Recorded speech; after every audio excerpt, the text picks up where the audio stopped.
শেষ কবে খালি পায়ে মাটিতে কিংবা সবুজ ঘাসে হেঁটেছেন? মনে পড়ে? জন্মগতভাবে মাটির সাথে আমাদের সম্পর্ক, মাটি থেকে আমাদের সৃষ্টি, মৃত্যুর পরে মাটিই হবে আমাদের ঠিকানা। কিন্তু বর্তমান সময়ে, ইট পাথরের এই সময়ে আমরা যতই উন্নত হচ্ছি ততই মাটির সাথে আমাদের দূরত্ব বাড়ছে। কিন্তু মাটিতে হাঁটা কি খুব জরুরি? চলুন জানি। মানুষ বাদে পৃথিবীর প্রায় প্রতিটি প্রাণীর মাটি কিংবা প্রকৃতির সাথে সরাসরি যোগাযোগ আছে। কিন্তু মানুষই একমাত্র জীব যারা জুতা পায়ে হাঁটে, বিছানায় ঘুমায়, চেয়ারে বসে, প্রকৃতির সাথে একটি দৃশ্যমান সীমানা প্রাচীর তৈরি করে জীবনযাপন করে। প্রকৃতির সঙ্গে মানুষের এই সম্পর্কহীনতাই মানুষকে অসুখী করে তুলছে। মানুষ জীবনযাপন করছে ঠিকই, কিন্তু বেঁচে থাকাকে উদযাপন করতে পারছেন না। বর্তমানে এটি বৈজ্ঞানিকভাবে প্রমাণিত, প্রকৃতির সান্নিধ্য থেকে যে যত দূরে, সে তত বেশি অসুখী, তত বেশি রোগ আক্রান্ত।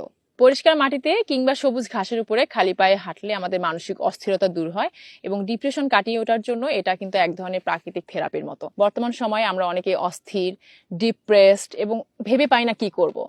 কিন্তু মাটি থেকে আমরা অনেক দূরে। আমরা যদি একটু সময় বের করে সবুজ ঘাসের উপরে কিংবা মাটিতে গিয়ে একটু খালি পায়ে হাঁটি, তখন দেখবেন মানসিক একটা প্রশান্তি কাজ করছে এবং ভিতর থেকে একটা সতেজতা বের হয়ে আসে। তাই চেষ্টা করবেন সময় পেলেই মাঠে গিয়ে একটু সবুজ ঘাসের উপরে খালি পায়ে হাঁটতে, মাটির সংস্পর্শে আসতে।